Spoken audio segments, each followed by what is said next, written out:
Fascismo, nazismo, ultraderecha hoy, destrucción económica, social y moral. Vivimos en una era donde se nombra fascista, nazismo, ultraderecha sin comprender del todo su carga histórica, sus vínculos profundos y sus efectos devastadores. Exploraremos no solo las similitudes entre fascismo y nazismo, sino también cómo sus huellas aparecen hoy, cómo destruyeron economías, cuántas vidas costaron, y cómo algunos políticos actuales empujan hacia ese terreno peligroso y qué pasa si lo hacemos. ¿Qué entendemos por fascismo, ultraderecha y nazismo? Para comprender sus vínculos, primero conviene definir ambos. El fascismo emergió en Italia bajo Benito Mussolini en los años 20-30, nacionalismo extremo, exaltación de la voluntad del Estado, rechazo del pluralismo liberal, culto al líder, militarismo, identificación del enemigo interno o externo, el nazismo, encabezado por Adolf Hitler y el partido nazi en Alemania. Llevó estos ingredientes. Además del nacionalismo extremo, incorporó una ideología racial, la supremacía aria, el genocidio y la destrucción de derechos humanos a gran escala. Los dos comparten elementos esenciales que marcan una continuidad: el autoritarismo y el rechazo de la democracia, la identificación del enemigo colectivo y la voluntad de reordenar la sociedad en nombre de una grandeza nacional. Recordemos las palabras por las que se autoidentifica Santiago Abascal: seguridad, orden y patriotismo. Son las bases de dictaduras fascistas. Similitudes entre fascismo y nazismo. Ambos cultivan el nacionalismo exaltado, la idea de una nación amenazada, decadente, que debe volver a ser grande. Como ejemplos tenemos a Donald Trump en Estados Unidos, a Putin en Rusia, a Santiago Abascal en España, a Milei en Argentina, a Netanyahu en Israel, etc. Todos ellos promueven el liderazgo fuerte, donde el partido y el líder centraliza el poder. Todos tienden al militarismo y al expansionismo, o al menos al control interno agresivo. Imponen agendas que subordinan la economía, la cultura, la vida social al proyecto del Estado-nación. Apelan al enemigo externo, otra nación, la inmigración, la minoría, y al enemigo interno, comunistas, antifascistas, disidentes, traidores. Provocan la destrucción de derechos civiles, la represión y la violencia estatal generalizada. El nazismo y fascismo comparten la obsesión racial y los efectos humanos devastadores. Persecuciones, muertes, secuestros, desapariciones. El nazismo es responsable de una de las mayores catástrofes de la humanidad. En el caso del fascismo italiano también se produjeron exterminios en colonias, como la masacre en Libia entre 1929 a 1934, en que murieron a manos del régimen fascista italiano. Más allá de cifras, hablamos de secuestros, trabajos forzados, desapariciones, deportaciones masivas y esclavización de personas vistas como enemigas del Estado o incompatibles con la nueva utopía nacional. Estas dimensiones sitúan a ambos sistemas no como meras ideologías políticas abstractas, sino como mecanismos de violencia organizada, con muerte y destrucción en su núcleo. El impacto económico de estos regímenes, a pesar de que muchos relatos se centran en la violencia política, es fundamental entender cómo el fascismo y el nazismo destruyeron también la economía, tanto interna como externamente. Por ejemplo, bajo el fascismo italiano se implantó un modelo corporativo.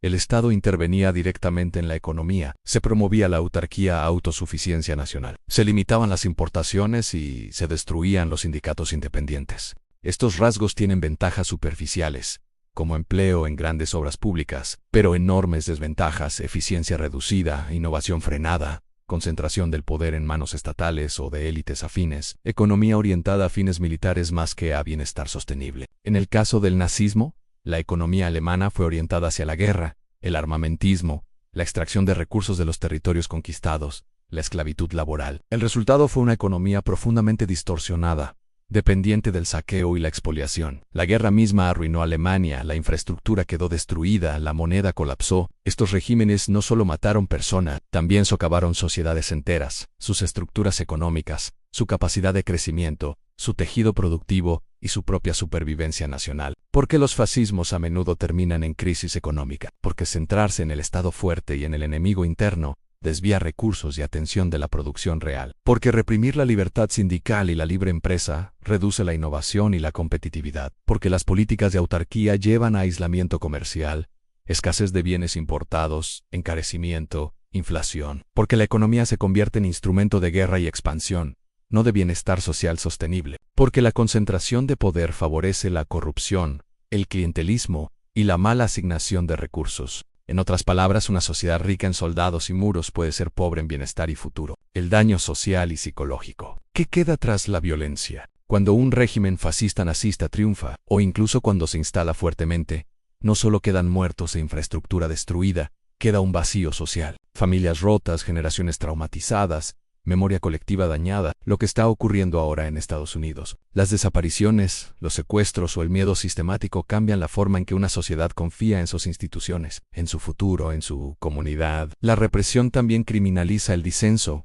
convierte al otro en enemigo, normaliza la violencia, reduce la solidaridad social. En ese contexto, el regreso de la democracia o de la libertad es siempre más difícil. La economía tarde o temprano intenta resurgir, pero el capital humano, la confianza, la institucionalidad han sido atacados profundamente. Figuras políticas actuales. Aquí es donde debemos mirar al presente para no repetir errores del pasado. En España, Vox y su líder Santiago Abascal han sido descritos por medios británicos como el Trump español que idealiza a Franco. Su partido abraza un discurso ultranacionalista, anti-inmigración y crítico con las instituciones europeas. En Estados Unidos, Donald Trump se ha convertido en un símbolo global de la nueva ultraderecha. El hecho de que estos líderes actuales beben de ese mismo caudal ideológico, nacionalismo, enemigo externo o interno, crisis de identidad y restitución de una grandeza perdida, debe hacernos reflexionar. ¿Estamos ante versiones modernas del fascismo? ¿Cuáles son los indicadores reales de que se está deslizando hacia ese terreno? Algunas coincidencias que alertan. Identificación de un mundo exterior como amenaza, inmigración, globalización, instituciones supranacionales, idealización de la nación y del líder fuerte contra la élite, crítica sostenida a la democracia, los medios de comunicación tradicionales, los derechos individuales, discurso de victimización de la mayoría nacional frente a las minorías, estilización del poder territorial o simbólico, fronteras, identidad, exclusión. Esto exige alerta cuando se activan esos patrones, y exige que veamos los efectos.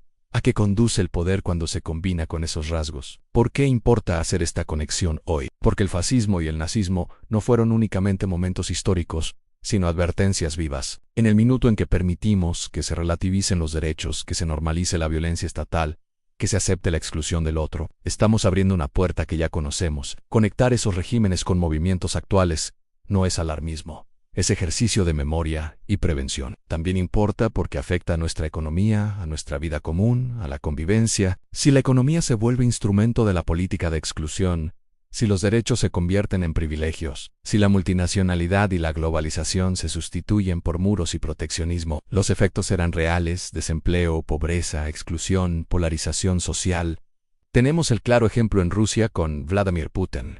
La historia del fascismo y el nazismo no es un capítulo cerrado. Sus efectos económicos, humanos, sociales y políticos siguen vivos. Ver esas ideologías en clave contemporánea no es exageración sino responsabilidad. Cuando reconocemos que movimientos actuales adoptan rasgos similares, podemos reaccionar, debatir, cuestionar. Cuando comprendemos que las víctimas suman millones, que las economías fueron destruidas, que las sociedades quedaron heridas, podemos valorar más lo que está en juego. El objetivo no es educar, es entender, porque la pregunta al final es muy humana. ¿Qué tipo de sociedad queremos? Una donde la identidad nacional devore la diversidad, donde el proteccionismo ahogue la cooperación, donde el poder lo concentre un solo líder y se sofoque la crítica, o una donde la libertad, el pluralismo, la igualdad, el bienestar colectivo importen realmente. Esa decisión empieza por conocer el pasado, reconocer el peligro en el presente y construir un futuro que no repita lo que ya sabemos que destruye.